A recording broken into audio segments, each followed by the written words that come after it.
ಮುಖ್ಯಮಂತ್ರಿಯಾಗಿ ನಮ್ಮ ಸತೀಶಣ್ಣ ಜಾರಕಿಹೊಳಿ ಅವರು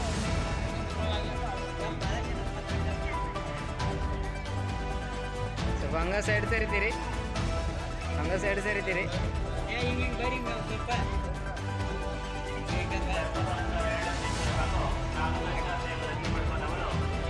ಎಲ್ಲಾರು ಭಾಳ ದೂರ ದೂರ ಅದಾರ ಇವರು.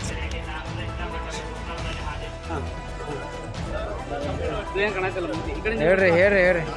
ಇವತ್ತಿನ ದಿವಸ ಕುಕ್ಕೆ ಸುಬ್ರಹ್ಮಣ್ಯ ದೇವಸ್ಥಾನಕ್ಕೆ ಬಂದು ಯಮಕಲ್ಮಡಿ ಕ್ಷೇತ್ರದ ಸತೀಶಣ್ಣ ಜಾರಕಿಹೊಳಿ ಅಭಿಮಾನಿ ಬಳಗದವರು ಬರುವಂಥ ದಿನಗಳಲ್ಲಿ ಮುಂದಿನ ಮುಖ್ಯಮಂತ್ರಿಯಾಗಿ ಸತೀಶಣ್ಣ ಜಾರಕಿಹೊಳಿ ಅವರು ಆಗಬೇಕಂತೇಳಿ ಈ ಕುಕ್ಕೆ ಸುಬ್ರಹ್ಮಣ್ಯ ದೇವಸ್ಥಾನದಲ್ಲಿ ಅವರ ಅಭಿಮಾನಿಗಳು ಇವತ್ತು ನಾವು ಹರಕೆ ಹೊತ್ತು ಅವರಿಗೆ ನಾವು ಶುಭ ಹಾರೈಸಿ ಬರೋ ದಿನಗಳಲ್ಲಿ ನಮ್ಮ ಸತೀಶಣ್ಣ ಜಾರಕಿಹೊಳಿ ಅವರು ಮುಖ್ಯಮಂತ್ರಿ ಆಗಬೇಕಂತ ನಮ್ಮ ಆಸೆ ಇರುತ್ತದೆ.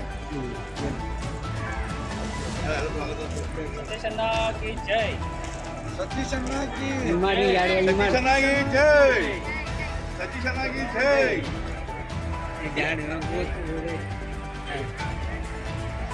ಏನು ಕಡೆನಾ